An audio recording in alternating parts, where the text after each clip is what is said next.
Hello guys, in this video I'm going to show you how you can screenshot BeReal without them knowing. So the first thing you need to do is go to your BeReal app, and if you want to screenshot someone without them knowing, then all you want to do is go to your widgets like that and then screenshot from here. So this will not notify the person that you have screenshotted them. So the other trick is to, for example, if you want to take a screenshot of this BeReal, so first you need to turn off your data, Wi-Fi or cellular connection, and after that take the screenshot and then go to your phone settings,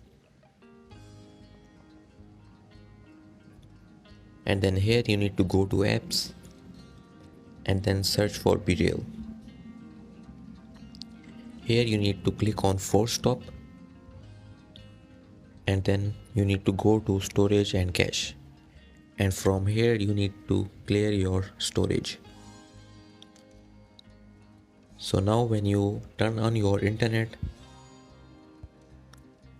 and go to your BeReal app, that person won't be able to receive any notification for the screenshot. So these were the two methods from which you can screenshot without them knowing. I hope you found this video useful. Please hit the like button and don't forget to subscribe to our channel. And thank you for watching.